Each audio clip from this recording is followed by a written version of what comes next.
So with World Swiss Stage starting back up here in a couple days, I figured I'd go over my pick'ems and talk a little bit about what to expect or what I'm looking for each team to do in order to succeed in the coming Swiss Stage. So the play-in pick'ems actually went pretty well for me. I got Mad Lions, PSG, and Pan Gaming correct. Obviously, 100 Thieves completely bummed out. They deserved to lose, but I was definitely on that NA copium, hoping that they could pull something together. But quite honestly, they shouldn't have even been in the tournament in the first place, so I got 3 out of 4 there. So taking a look at my Swiss Stage pick'ems, you can see there are a couple controversial picks here, namely 2 NA teams. T1 maybe could be a bit controversial, and maybe G2 as well. But I'm going to go through each team and say why I think each team can get through and what I'm looking for them to succeed. Also, as a side note, I have Gen.G as my undefeated team. I think most people probably have them. I wouldn't be surprised if they go undefeated. Maybe it will be someone else, but I think that's a safe bet.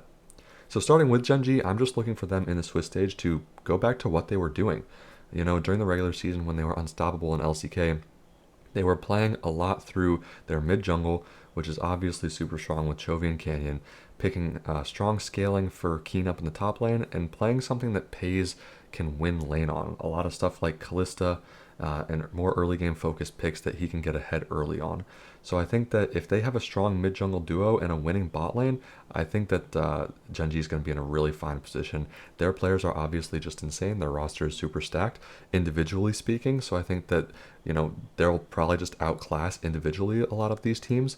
But in terms of team play, those are the big points I'm looking for. Strong mid jungle duo and a winning bot lane in the early game. Moving on to HLE, it's a lot of the same thing that we saw with Gen.G in their success. Strong mid-jungle duo for Zeka and Peanut. Being able to play around them is definitely going to be their strong suit. HLE's biggest weakness, in my opinion, is Dorn in the top lane. I think he's a really, really big hindrance for this team. But, you know, obviously they won LCK, so he's not that bad.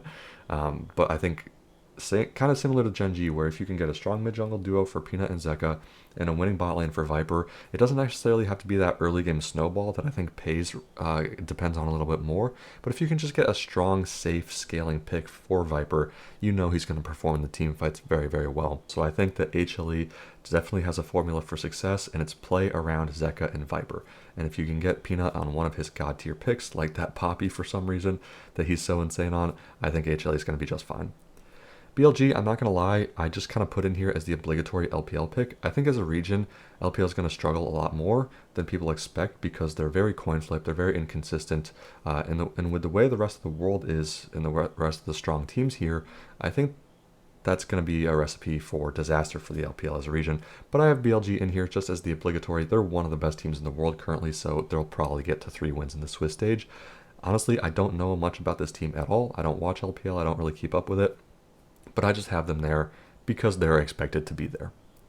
Moving on to G2, I think the biggest key for this team is going to be diversity in drafting. I honestly think they're either comparable or weaker than a lot of these teams individually. So I think G2 really has to depend on their drafts and their counter picks and their surprise picks and their pocket picks to really get through and pull out some of these wins in the best of ones.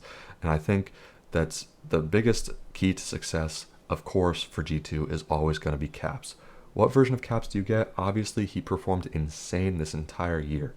But what version of Caps do you really get? Obviously, there's so many insane mid laners here with Chovy, with Zeka, with Faker.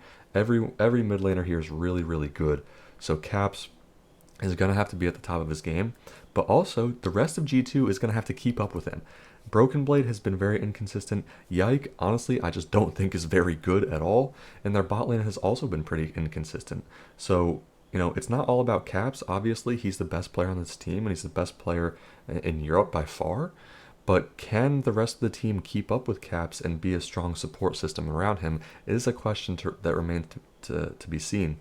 So I think that G2 just really needs to depend on their drafting, because if you stack it up individually against a lot of these Eastern teams, they just don't really stack up the same. So I think they're going to have to depend a lot more on drafts to find wins here.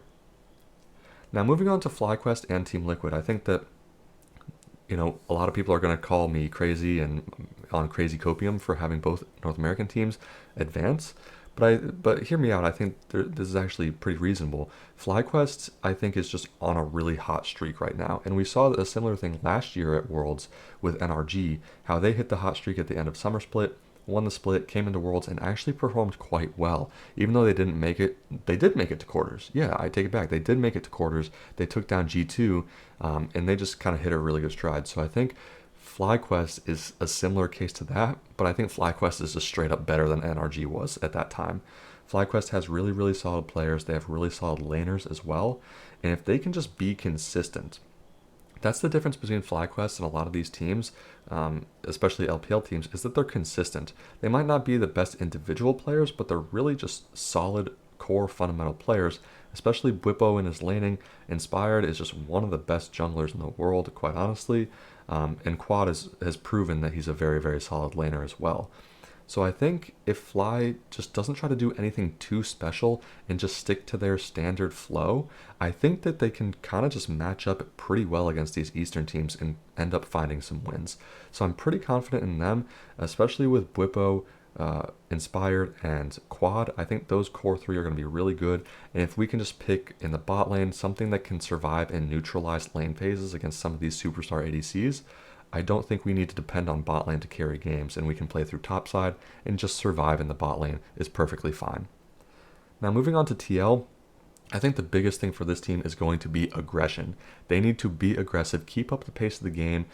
You can see throughout the summer split in the LCS, that's what they were doing. They were constantly pushing the pace. They were constantly being proactive in looking for plays, and I think that they need to not be scared of the nameplates in the teams that they're facing and continue to do that throughout Worlds. If they can be aggressive and dictate the pace of the game on their terms, I think TL is going to be really successful. They obviously have strong players, Impact and APA especially. Obviously, Core JJ is very, very good.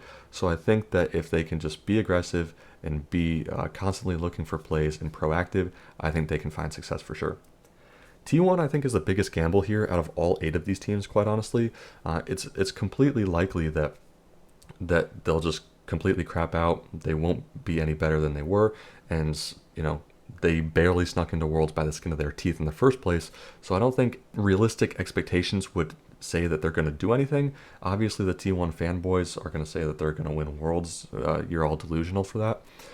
But I do think if they got any sort of their crap together and they have any semblance of cohesion that they did last year, that they can sneak into the top 8.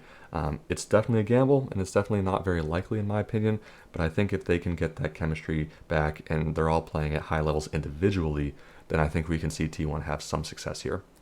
And last but not least, PSG I just think is really strong. If you guys watch the plans, then you know that PSG is just a good team.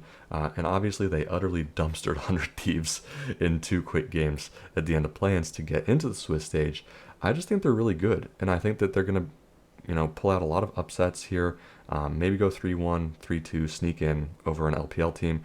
We saw, I think, at MSI, they challenged one of the top, I forgot what team it was, but they challenged one of the top tier LPL teams in the world, took them to 5 games in a really close series no one expected. So I think PSG has the capability. They just need to stay consistent, stay confident, and stay strong. And I think that they'll have great success here. Thanks for watching. See you next time.